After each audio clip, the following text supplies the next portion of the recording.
Once again, recapping, if you've just joined us, around 9 o'clock, in fact, it was 9:05, a grain elevator, the Continental Grain Elevator in Westwego, exploded. Nobody seems to know the cause at this point.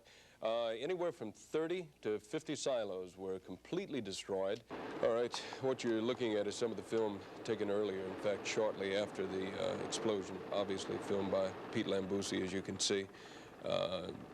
This was probably 15 minutes to a half hour. This is one of the victims.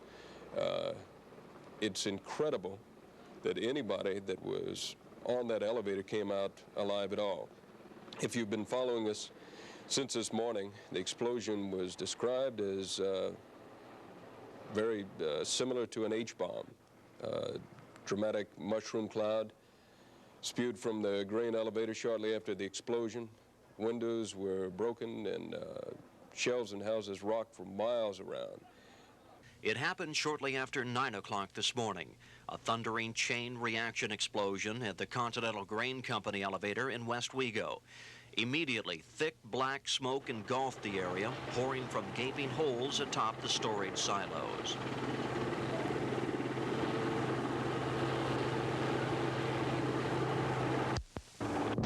Within minutes, fire and rescue units from every available source were on the scene, fighting the blaze and searching for survivors.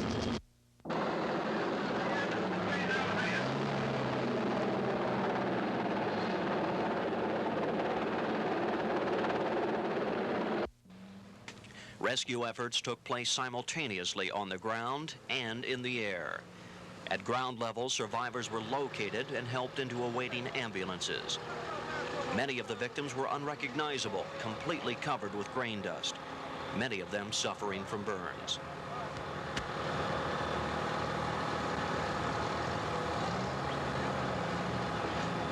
By late morning, the fire was under control, and rescue efforts were concentrated on the mound of rubble, which had only hours earlier been the company office and snack bar.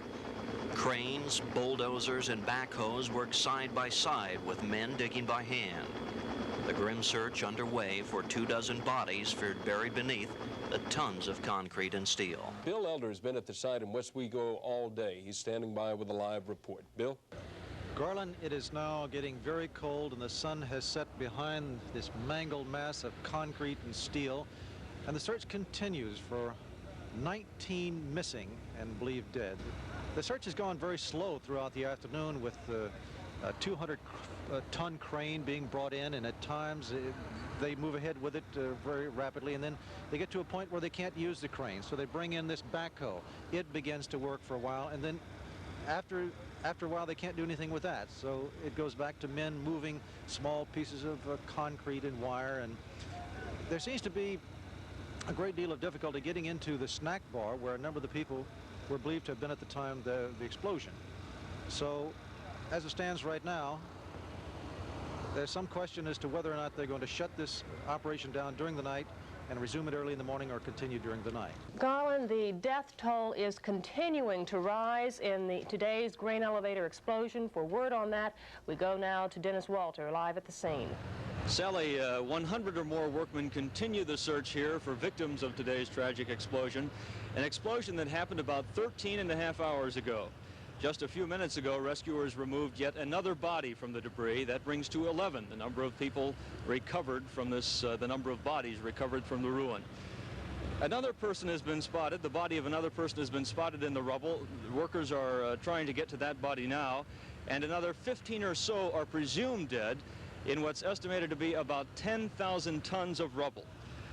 As you can see, workmen are using bulldozers and other heavy equipment to remove the heavy debris, but it's described as a delicate operation. Delicate so that the bodies beneath the rubble will not be harmed.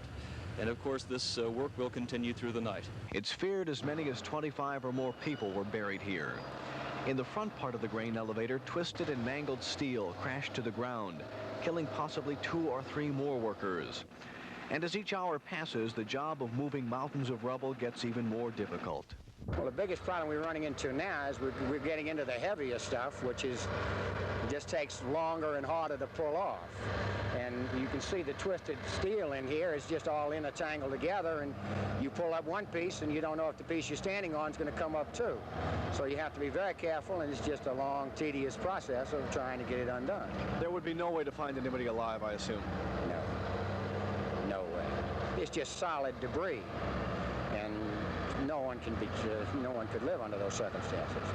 It's just all packed solid. That must have been, what, 75, 80 tons of concrete that fell on top of that building.